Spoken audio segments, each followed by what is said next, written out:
الحمد للہ وصلی اللہ علی رسول اللہ وآلہ الطاہرین۔ ایک چھوٹی سی حدیث کا حصہ نقل کر کے اور مصائب ختم دعا۔ راوی کہتا ہے کہ میں ایک دن گیا چھٹے امام جعفر صادق علیہ السلام کی ملاقات کو، حضرت کی زیارت کو۔ کہتا ہے میں نے دیکھا کہ امام مصلی عبادت پر ہے۔ میں بیٹھ گیا کہ امام کی عبادت ختم ہو جائے۔ جب حضرت کی نماز ختم ہو گئی، امام سجدہ آخر میں گئے، تو وہ کہتا ہے میں نے سنا کہ امام کافی دیر تک دیکھا، سنتا رہا، کافی دیر تک امام سجدے میں اپنے چاہنے والوں کے لیے، آپ کے لیے دعا کرتے رہے۔ ایک طولانی دعا امام نے کی۔ وہ کہتا اسی کا ایک حصہ یہ ہے کہ دعا کرتے کرتے امام نے فرمایا وَارْحَمْ الصَّرْخَةَ الَّتِي كَانَتْ لَنَا، پروردگارا ان چیخوں پر رحمت نازل کر جو ہمارے غم میں بلند ہوتی ہے۔ صرخہ کے معنی رونے کے نہیں ہے، صرخہ کے معنی گریہ کے نہیں ہے، صرخہ کے معنی ہے چیخ چیخ کے رونا، دہاڑے مار کے رونا۔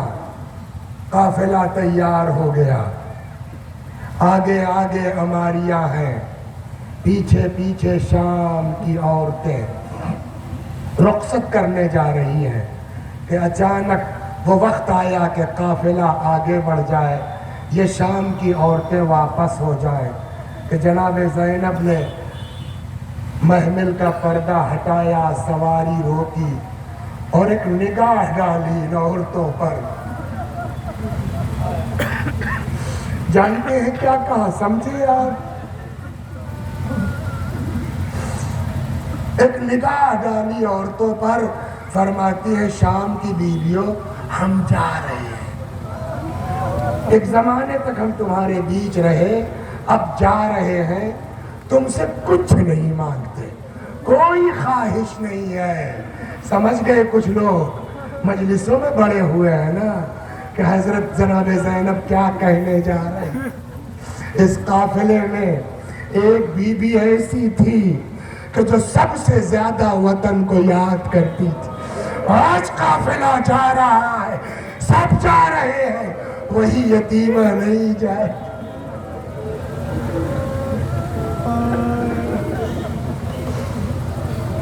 فرماتی ہیں ہم جا رہے ہیں، تم سے کچھ نہیں چاہیے، بس ایک خواہش ہے۔ کیا؟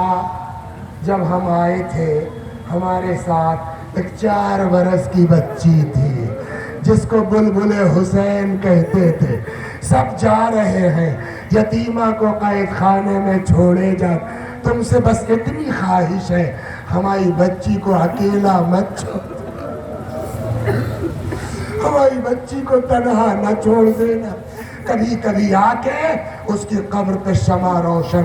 قافلہ چل پڑا، چلتے چلتے روایت کہتی ہے ایک ایسی جگہ پہنچا قافلہ جہاں سے 2 راستہ تھا، ایک سیدھا مدینے جاتا تھا، ایک کربلا ہوتا ہوا جاتا تھا۔ امام سجاد علیہ السلام فرماتے ہیں وَقُلْنَا لِلدَّلِيلِ مُرَّ بِنَا عَلَى طَرِيقِ کربلا، ہم نے رہنما سے کہا اس راستے سے چلو جو راستہ کربلا ہوتا ہوا جاتا۔ ادھر یہ قافلہ کربلا کی طرف جا رہا ہے، ادھر کربلا کا حال یہ ہے۔ پیغمبر کے بزرگ صحابی جابر ابن عبداللہ انصاری خبر سن کے پہلے سے مدینے سے نکل چکے ہیں، کوفے آئے، اپنے کسی دوست کے ہاں کچھ دن قیام کیا، وہاں سے اپنے غلام کے ساتھ کربلا آئے، فرات میں غسل کیا، پہلے زائر کی حیثیت سے امام کی قبر پر جابر آئے، آنے کے بعد اپنے آپ کو پہلے تو گرا دیا، بے ہوش ہوئے، تھوڑی دیر کے بعد جب غش سے افاقہ ہوا کہتے پھر کھڑے ہو گئے اور پھر امام کی زیارت پڑھنا شروع کی۔ پتہ نہیں کیا ہوا، زیارت پڑھتے پڑھتے چپ ہو گئے۔ ایک چیز بتاؤں آپ کو، جناب جابر امام حسین سے بڑے ہیں، بچپنے سے دیکھ رہے ہیں امام حسین کو۔ زیارت پڑھتے پڑھتے اچانک جابر چپ ہو گئے، کہتے حسین میں تم کو بچپنے سے جانتا ہوں، اے حسین کبھی ایسا نہیں ہوا کہ میں نے آپ کو سلام کیا ہو اور آپ نے میرے سلام کا جواب نہ دیا۔ اے حسین ارے آج میرے کانوں کو کیا ہو گیا ہے، میں سلام کر رہا ہوں جواب میرے کان میں نہیں آ رہا۔ دیکھا ہوگا آپ نے جو پرانے لوگ ہیں، قدیم زمانوں میں جانوروں کے گلے میں گھنٹی باندھ دی جاتی تاکہ جب وہ چلے تو کیڑے مکوڑے بچھو وغیرہ ہٹ جائے، قافلہ چل۔ یہاں یہ قبر امام پر ہے، ان کے کان میں آواز آئی، غلام سے کہنے لگے دیکھ کوئی لگتا ہے قافلہ ہے، اگر ابن زیاد کا ہے تو چلو کہیں چھپ لیا جائے، اور اگر تم نے یہ خبر بتا دی کہ میرا مولا آزاد ہو کے آ رہا ہے تو میں تجھ کو آزاد کر دوں۔ تھوڑی دیر کے بعد وہ غلام پلٹا، کہتا ہے جابر امام سجاد اپنی بہنوں اور پھوپھیوں کے ساتھ آ رہے ہیں، آج 1400 سال کے بعد کربلا جاتے ہیں آپ لوگ نا، بہت سے گئے ہیں، یا جو نہیں گئے انہوں نے دیکھا ہے نا موبائل پر، آج ظاہر دنیا کے کونے سے جاتے ہیں، کوئی ان کے جوتے پہ پالش کر رہا ہے، ہاں چھوٹے چھوٹے بچے کاغذی رومال لیے ٹہل رہے ہیں۔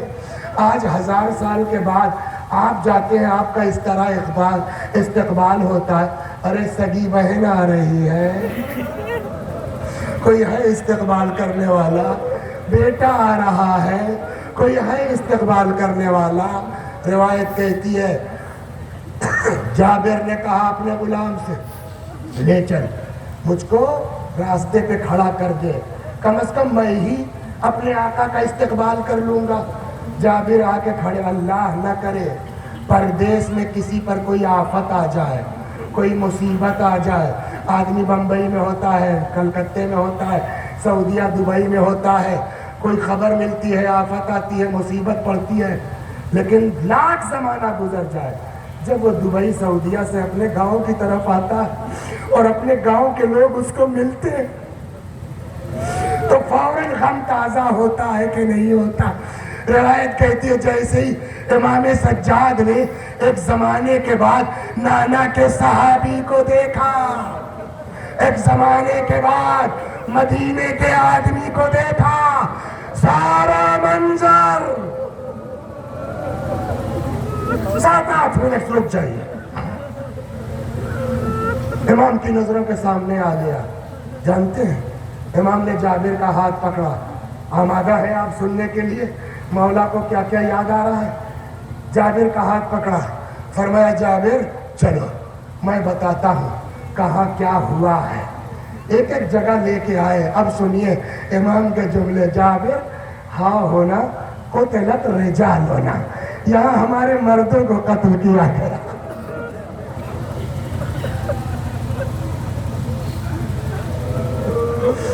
ہاں ہونا ذبحت اطفال ہونا، یہاں ہمارے بچے ذبح ہوئے ہیں، ہاں ہونا حرقت خیام ہونا، یہی تو خیمے تھے جابر جلائے گئے۔ اس کے بعد فرماتے ہاں ہونا سبیت نساء ہونا، اور اے جابر یہیں سے ہماری عورتوں کو قیدی بنا۔ آپ ایک سوال کا جواب دیجئے، امام سے زیادہ کسی کے اندر صبر نہیں ہوتا نا؟ امام ہے، مرد ہے، جب امام کو ایک ایک جگہ یاد آ رہی ہے تو زینب کا حال کیا ہوا ہوگا؟ دیکھیں ہر چیز پڑھی نہیں جاتی، کچھ آدمی سوچے جب امام کی حالت یہ ہے تو ان بیویوں کا حال کیا ہوگا؟ بتائیں آپ کو 20 کو یہ قافلہ پہنچا ہے، مجھے نہیں معلوم، دوپہر کے بعد پہنچا، 4 بجے پہنچا، شام کو پہنچا، 20 سفر یعنی چہلم کے دن پہنچا، 21 کا پورا دن رہے ہیں بس، 22 کو امام نے کہا کوئی کربلا میں نہیں رہے گا، سب لوگ چلو مدینے۔ وہ بھی نہیں معلوم، صبح قافلہ نکلا، 4 بجے نکلا، 12 بجے نکلا، تو ایک ہی دن تو مانیں گے نا، لیکن 20 سے 22 چلیے مان لیتے ہیں۔ کتنے دن یہ قافلہ ٹھہرا کربلا میں؟ سگی بہن ہے، بیٹی رباب، 3 دن بس۔ مولا آج قافلہ جاتا ہے ہندوستان سے، دنیا سے، کربلا زیارت کے لیے، تو سب سے زیادہ زائر کہاں رکتے ہیں؟ مشہد میں 4 دن، نجف میں 4 دن، کاظمین میں 1 دن 2 دن۔ سب سے زیادہ قافلہ زائروں کا کہاں رکتا ہے؟ کربلا میں، 1 ہفتہ 8 دن تک۔ مولا ہم لوگ جاتے ہیں، سب سے زیادہ کربلا میں رہتے ہیں۔ سگی بہن رباب، آپ نے 22 کو کہہ دیا چلو، مولا یہ کیوں؟ مولا جواب دیں گے ان کی حالت تو دیکھو، وہ سن لیجیے، ان کی حالت تو دیکھو۔ حالت بتائیں آپ کو، تاریخ کہتی ان بیویوں کا حال یہ تھا کہ یہ بار بار آتی تھی امام حسین کی قبر پر، ہائے حسین، ہائے حسین، چیختی تھی، اپنے آپ کو امام کی قبر پہ گرا دیتی تھی، بے ہوش۔ عجب نہیں، امام جواب دے، دیکھ رہے ہو ان کا حال، اگر ان کو یہاں رہنے دیا تو روتے روتے مر جائیں گی۔ اللہ اکبر۔ 22 کو یہ قافلہ مدینے کے لیے رواں۔ ذمہ داری بڑی عجیب چیز ہوتی ہے۔ آپ انصاف سے بتائیے، کیا زینب کا مصیبت کم ہے کسی سے؟ کیا زینب کا غم رباب سے کم ہے؟ کیا زینب کا غم ام لیلا سے کم ہے؟ لیکن ذمہ داری، کیا کرے آدمی، رو نہیں سکتا، پوری ذمہ داری ہے۔ جب سب سوار ہو گئے، زینب نے جائزہ لیا، رباب نہیں ہے، سمجھ گئی، آئی امام کی قبر پر، دیکھا رباب بیٹھی ہے۔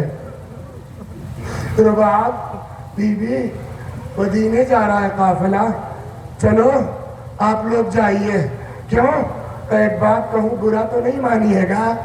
بولو، آپ کے بھائی مارے گئے، آپ کے بیٹے مارے گئے، آپ کے بھتیجے مارے گئے، لیکن جب مدینے جائیے گا عبداللہ ہے نا، اور میں کس کے لیے جاؤں؟ ایک بیٹی قید خانہ شام میں رہ گئی ہے، امام کی قبر سامنے، سینے پہ 6 مہینے کا بچہ۔ ماشاءاللہ، جزاکم ربکم تمام۔ اب 22 سفر کو یہ قافلہ مدینے کی طرف چل پڑا، ابھی مدینے میں داخل نہیں ہوا ہے۔ امام نے مدینے کے باہر قافلہ روک دیا، بشیر کو بلایا، بشیر جی مولا، تیرا باپ شاعر تھا، جی تم بھی کچھ شعر ویر کہہ لیتے ہو، جی مولا، کہ جاؤ مدینے میں ہمارے آنے کی اطلاع دے دو۔ بشیر کہتے میں آیا اور میں نے یہ شعر اپنا پڑھنا شروع کیا، یا اہل یثرب لا مقام لکم بہا قتل الحسین فادمعی مدرار۔ اے مدینے والو، اب مدینہ رہنے کے لائق نہیں ہے، حسین قتل کر دیے گئے۔ بشیر کہتے ہیں میری آواز کا اثر لگ رہا تھا کہ آج ابھی امام حسین شہید ہوئے، ایسا بلبلا کے مدینہ باہر نکلا ہے۔ اور میں نے کہا او ادھر جاؤ، وہ دیکھو امام سجاد اپنے بہنوں اور پھوپھیوں کے ساتھ رکے ہوئے ہیں۔ قلم مجمع تو باہر، میں اکیلا۔ اتنے میں کسی نے کہا بشیر سنبھل جاؤ، ہوشیار۔ کیا کہ وہ جو دیکھ رہے ہو بی بی آ رہی ضعیفہ، پہنچے آپ، بہت سنبھل کے بات کرنا۔ کون ہے؟ کہ یہ عباس کی ماں۔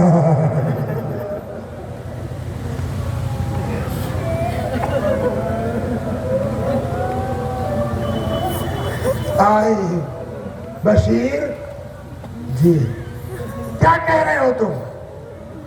بشیر کہتا میں نے سوچا کہ میں اپنی زبان سے نہ کہوں ان سے کہ امام حسین مار دیے گئے، میں نے ان کے ایک بیٹے کا نام لے لیا کہ آپ کا بیٹا شہید ہو گیا، کہا بشیر میں حسین کا پوچھ رہی ہوں.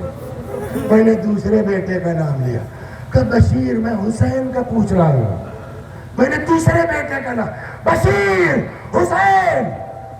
میں نے سوچا کہ اگر اب کی عباس کا نام لے لیں گے نا تو یہ بے چین ہو جائیں گی, پھر مجھ کو امام حسین کی خبر نہیں دینی پڑے گی. میں نے کہا بی بی آپ کا بیٹا عباس بھی مارا گیا, سنیں گے آپ. ام البنین کا جملہ کیا ہے؟ فرماتی ہے بشیر ولدی وما تحت الخضراء فداء لأبی عبداللہ. ارے میرے بیٹے کیا جو کچھ آسمان کے نیچے سب حسین پر قربان. بتاؤ حسین کی کیا خبر ہے؟ آپ نے دیکھا ہوگا جب اس گاؤں میں داخل ہوئے, یہ دیکھیے یہاں بھی جگہ جگہ کالے پرچم لگے ہے نا. امام سجاد علیہ السلام نے بھی کالے پرچم جہاں قیام فرمایا مدینے کے باہر کالے پرچم نصب کروا دیے تھے. اب نہیں معلوم, اتنا کتابوں میں ملتا ہے علی کے بیٹے ہیں, امام حسین کے بھائی ہیں, امام سجاد کے چچا ہیں محمد حنفیہ. وہ کہیں مدینے سے باہر گئے تھے, ان کو خبر ہوئی, جیسے ہی خبر ملی گھوڑا دوڑایا سیدھے ادھر مدینے کے باہر جہاں امام کا قافلہ ٹھہرا ہے.